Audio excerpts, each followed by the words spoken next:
আসসালামু আলাইকুম। সংবাদে আপনাদের সবাইকে স্বাগত জানাচ্ছি। আমি ফিরোজ তোহা। শুরুতেই সংবাদ শিরোনাম জানিয়ে দেব এই মুহূর্তে হাতে পাওয়া সর্বশেষ গুরুত্বপূর্ণ আপডেট বাংলা সংবাদ। শুরুতেই থাকছে শেখ হাসিনার পতনের পর তার ছেলে জয়ের ৩ ধরনের বক্তব্য। এ বিষয়ে যা বললেন কলিমুল্লাহ। শেখ হাসিনা দেশ ছেড়ে পালিয়ে যাবার পর যুক্তরাষ্ট্রে বসে ছেলে সজীব ওয়াজেদ জয় এক এক সময় এক এক ধরনের বক্তব্য দিচ্ছেন। এতে দলীয় নেতাকর্মীদের মধ্যে বিভ্রান্তির সৃষ্টি হচ্ছে। এ নিয়ে দলের নেতাকর্মী সহ রাজনৈতিক বিশ্লেষকদের মধ্যে মিশ্র প্রতিক্রিয়া দেখা যাচ্ছে। এবারে জানাবো, ভারত সরকার বাঁধ খুলে দিয়ে বাংলাদেশের মানুষকে ডুবিয়ে মারার ব্যবস্থা করেছে বলে দাবি করেছে বাংলাদেশ জামায়াতে ইসলামী।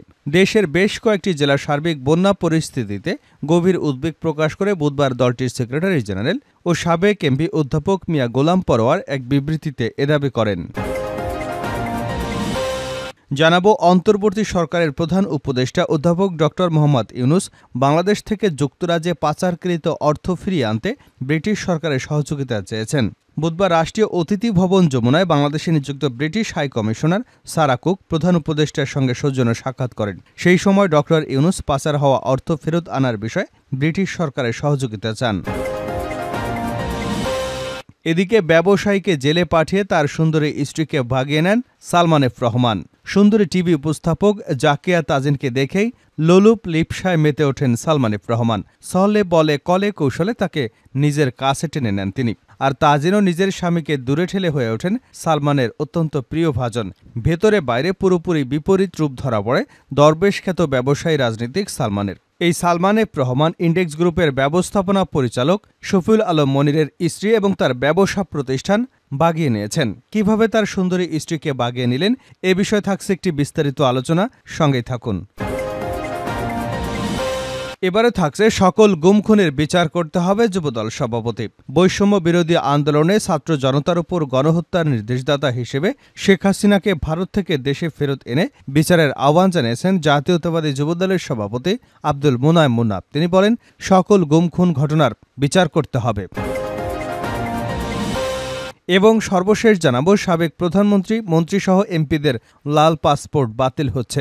সাবেক প্রধানমন্ত্রী সহ মন্ত্রী, প্রতিমন্ত্রী এবং সংসদ সদস্যদের কূটনৈতিক পাসপোর্ট বা লাল পাসপোর্ট বাতিল হচ্ছে। এমন গুরুত্বপূর্ণ ব্যক্তিরা আর পদে না থাকায় তাদের লাল পাসপোর্ট বাতিল করার জন্য স্বরাষ্ট্র মন্ত্রণালয় সুরক্ষা সেবা বিভাগ থেকে বহিরাগমন পাসপোর্ট অধিদপ্তরকে মৌখিকভাবে নির্দেশনা দেওয়া হয়েছে। এতক্ষণ শিরোনাম শুনছিলেন, এবার বিস্তারিত। প্রিয় দর্শক, আপনি যদি এই চ্যানেলে নতুন হয়ে থাকেন, ভিডিওটি দেখতে দেখতে চ্যানেলটি সাবস্ক্রাইব করে আমাদের সঙ্গেই থাকুন। আর এই ভিডিও সম্পর্কে আপনি আপনার মূল্যবান মতামতটি কমেন্ট বক্সে জানিয়ে দিন। আর হ্যাঁ প্রিয় দর্শক, জানিয়ে দিন ভিডিওটি কোথা থেকে দেখছেন। শেখ হাসিনার পতনের পর জয়ের ৩ ধরনের বক্তব্য, এ বিষয়ে যা বলেন কলিমুল্লাহ। শেখ হাসিনা দেশ ছেড়ে পালিয়ে যাবার পর যুক্তরাষ্ট্রে বসে ছেলে সজীব ওয়াজেদ জয় এক এক সময় এক এক ধরনের বক্তব্য দিচ্ছেন। এতে দলীয় নেতাকর্মীদের মধ্যে বিভ্রান্তির সৃষ্টি হচ্ছে। এ নিয়ে দলের নেতাকর্মী সহ রাজনৈতিক বিশ্লেষকদের মধ্যে মিশ্র প্রতিক্রিয়া দেখা দিচ্ছে। পতনের পর প্রথম এক ভিডিও বার্তায় জয় বলেন, মা আর কখনো রাজনীতিতে ফিরছেন না। আরেক ভিডিওতে বলেন, মা প্রধানমন্ত্রীর পদ থেকে পদত্যাগ করেননি। পরে আবার বলেন, অন্তর্বর্তী সরকারের সঙ্গে আমরা আলোচনায় বসতে রাজি আছি।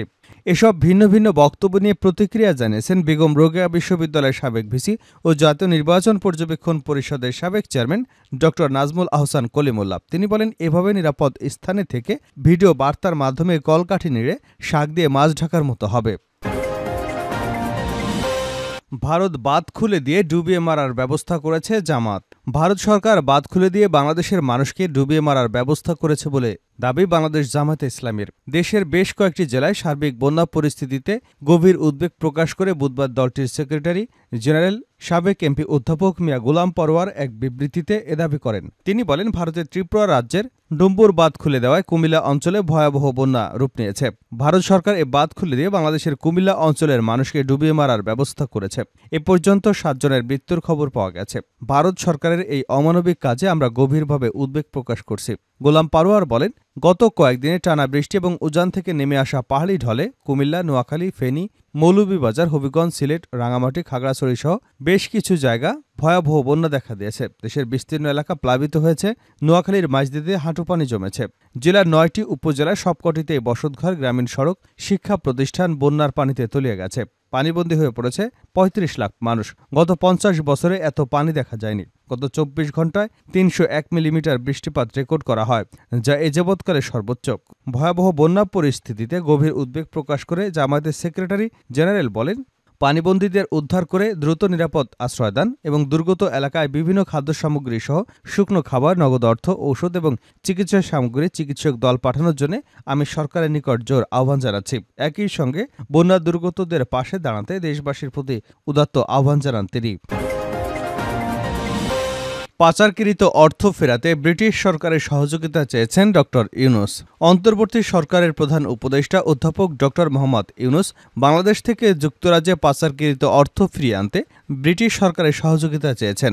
বুধবার রাষ্ট্রীয় অতিথি ভবন যমুনায় বাংলাদেশে নিযুক্ত British high commissioner Sarah Cook প্রধান উপদেষ্টার সঙ্গে সৌজন্য সাক্ষাৎ করেন। সেই সময় ড ইউনূস পাচার হওয়া অর্থ ফেরত আনার বিষয়ে ব্রিটিশ সরকারের সহযোগিতা চান।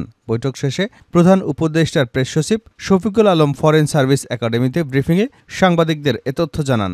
শফিকুল আলম বলেন, আমরা বৈশ্বিক বিভিন্ন প্রতিষ্ঠানের মাধ্যমে জানি যে শেখ হাসিনা সরকারের সময় বাংলাদেশ থেকে প্রচুর টাকা পাচার হয়ে গেছে।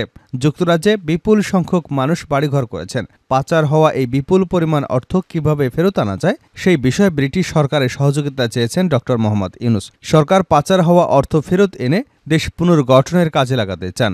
বুধবার ব্রিটিশ কমিশনার সারা কুক ছাড়াও জাপানের রাষ্ট্রদূত ইয়াওমা কিমিনিরও প্রধান উপদেষ্টার সঙ্গে সৌজন্য সাক্ষাৎ করেন। ব্যবসায়ীকে জেলে পাঠিয়ে সুন্দরী স্ত্রীকে ভাগিয়ে নেন সালমান এফ রহমান।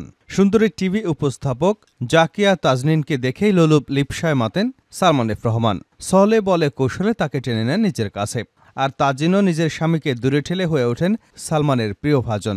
ভেতরে বাইরে পুরোপুরি বিপরীত রূপ ধরা পড়ে দরবেশ খ্যাত ব্যবসায়ী রাজনীতিক সালমানের। বাইরে সফেদ সালমানের, ভেতরটা যে কতটা নিকষ কালো সেটা হাড়ে হাড়ে টের পেয়েছেন ইন্ডেক্স গ্রুপের ব্যবস্থাপনা পরিচালক শফিউল আলম মনির। সালমান এফ রহমান কেড়ে নিয়েছেন তার সুন্দরী স্ত্রীকে, এমনকি কেড়ে নিয়েছেন তার অনেক ব্যবসা বাণিজ্য। হাজার হাজার কোটি টাকার খেলাপি ঋণ এবং ব্যাংক ও শেয়ার বাজার কেলেঙ্কারির জন্য বরাবরই কুখ্যাত সালমান এফ রহমান। এবার বেরিয়ে এলো তার নারী লিপ্সার কাহিনী। এ বিষয়ে ইন্ডেক্স গ্রুপের এমডি শফিউল্লাহ আল মুনির একটি বেসরকারি টেলিভিশন চ্যানেলকে বলেন, আমার স্ত্রী একসময় শেয়ার মার্কেট বিষয়ক নিউজ প্রেজেন্টার হিসেবে কাজ করতেন বিটিভি এবং ২১ টিভিতে। তখন থেকেই ওনার সঙ্গে সালমান এফ রহমানের একটা ভালো সম্পর্ক ছিল। সবাই বলে তাদের মধ্যে কোনো আইনগত বৈধ সম্পর্ক ছিল না। অনেকেরই ধারণা তাদের মধ্যে একটা বাজে সম্পর্ক ছিল। আর এই সম্পর্কের প্রভাবটা পড়েছে আমার বেবি এবং আমার নিজের উপর। টেলিভিশন অনুষ্ঠান সূত্রে সালমান এফ রহমানের সঙ্গে পরিচয় হয় ব্যবসায়ী মুনিরের স্ত্রী জাকিয়া তাজিনের। বাড়ে ঘনিষ্ঠতাও। তাদের কাছের মানুষের কাছ থেকেও শোনা যেত অনৈতিক সম্পর্কের গুঞ্জন। তাকে তালাক দিতে মুনির রাজি না হয় সালমান এফ রহমানের গুপ্ত চরিত্রটা বেরিয়ে আসতে থাকে নগ্নরূপে।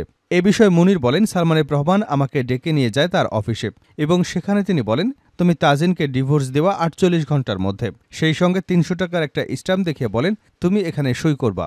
ভুক্তভোগী এই ব্যবসায়ী বলেন, ওই স্ট্যাম্পে ৮টি শর্ত লেখা ছিল।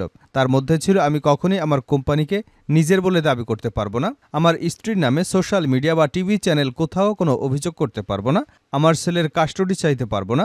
মুনির বলেন, তখন আমি বললাম, এটা কিসের জন্য, আমার অপরাধটা কি? আমরা হাজব্যান্ড ওয়াইফ, আমাদের মধ্যে যদি কোনো সমস্যা থাকে সেটা আমরা নিজেরাই সমাধান করব, আমাদের ফ্যামিলিও আছে। তিনি বলেন, না তা হবে না, সোজা পথ হচ্ছে তুমি এখন যাবা এবং তোমার স্ত্রীকে ডিভোর্স দেবা, নোটিশ পাঠাবা এবং তাকে ডিভোর্স দেবা। তিনি বলেন, তাজিনকে ডিভোর্স দেওয়ার জন্য সালমান এফ রহমান একরকম প্রেশারের পরেও আমি তাতে রাজি হলাম না।